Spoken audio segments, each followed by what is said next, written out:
Alors Stephen Hawking fait partie des théoriciens qui ont beaucoup fait avancer notre compréhension des trous noirs. Alors aussi bien les gros trous noirs, le trou noir habituel formé par l'évolution des étoiles ou le trou noir géant, etc.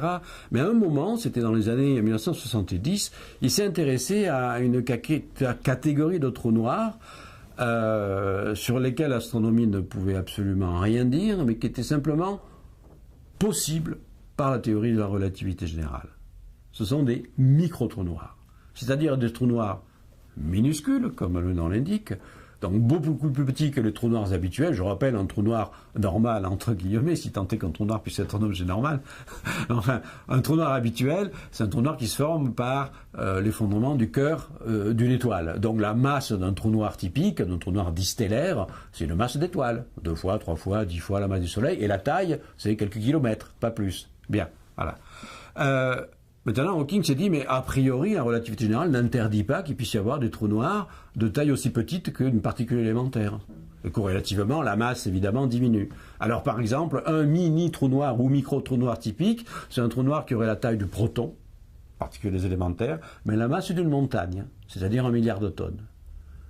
Bon, pourquoi pas? Alors, on sait que ces trous noirs, c'est sûr qu'on ne peut pas les observer, ça c'est sûr. Ils peuvent exister sur le papier, donc il existe peut-être dans l'univers. Il faut comprendre la façon dont ils se forment. Pas aujourd'hui, c'est sûr, mais ils ont pu se former au Big Bang. Pourquoi? Parce qu'au Big Bang, il y avait dans la soupe primitive tellement de pression extérieure que des petits grumeaux, des petits excès de densité auraient pu être écrasés de l'extérieur par la pression extérieure et former ces micro-trous noirs. Voilà, donc Hawking a commencé par faire cette hypothèse, micro-trous noirs primordiaux. Puis il s'est dit, maintenant je vais étudier ses propriétés. Est-ce qu'ils se comportent comme les trous noirs normaux? Un gros trou noir, c'est quelque chose qui attire par la gravité gigantesque, il emprisonne la lumière, etc., etc. Et Hawking se dit très justement, et de façon très pertinente, un micro-trou noir, à partir du moment où il est microscopique, il obéit aux lois de la physique microscopique. Et les lois de la physique microscopique, c'est la physique quantique. Or, le trou noir classique, il obéit aux lois de la relativité générale. Théorie de la gravitation. Donc, problème. Donc, Hawking se dit, eh bien, je vais légèrement modifier ma description du trou noir en incluant effectivement quelques propriétés de la physique quantique. Voilà, il fait un calcul.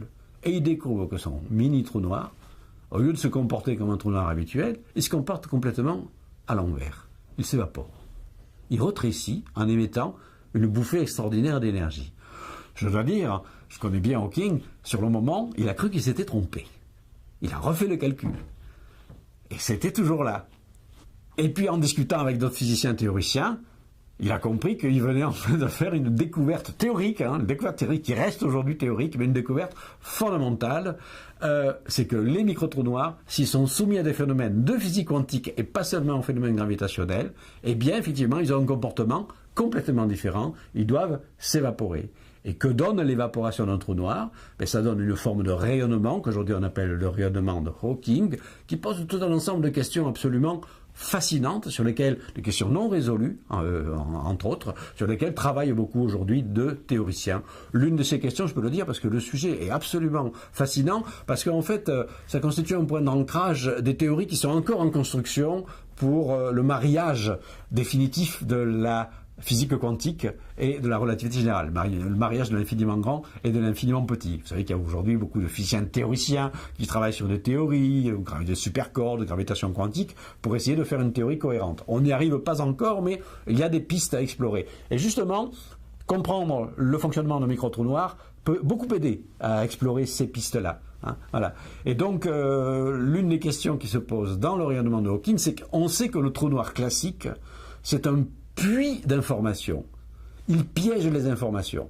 C'est-à-dire qu'en fait, toute l'information que l'on peut avoir sur la nature de la matière qui tombe pour former un trou noir, par exemple, etc., tout ça, ça disparaît, c'est effacé.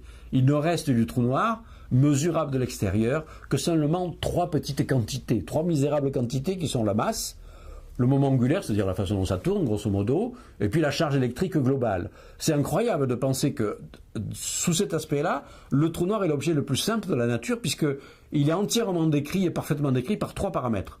Vous prenez n'importe quel objet de la nature, un simple grain de morceau de sucre. Si vous voulez le décrire totalement, il vous faudra des milliards de paramètres. Parce qu'il vous faudra connaître exactement, outre la masse, le moment angulaire, etc., déjà la couleur de sucre, est-ce que c'est du sucre blanc, est-ce que c'est du sucre roux, la forme, et puis en fait, la constitution précise de tous les atomes et de toutes les molécules. Ben, toutes ces milliards d'informations, si le sucre tombe dans le trou noir, tout ça c'est effacé, il ne reste que la masse, le moment angulaire et la charge électrique. Donc, à ce niveau-là, le trou noir est un piège énorme d'informations. Sont-elles à jamais perdues? Hawking croyait que le trou noir bouffait une fois pour toutes des informations et qu'elles étaient à jamais perdues. Et puis, il y a le rayonnement Hawking. Le trou noir s'évapore. Donc, ça veut dire qu'il va restituer de l'information.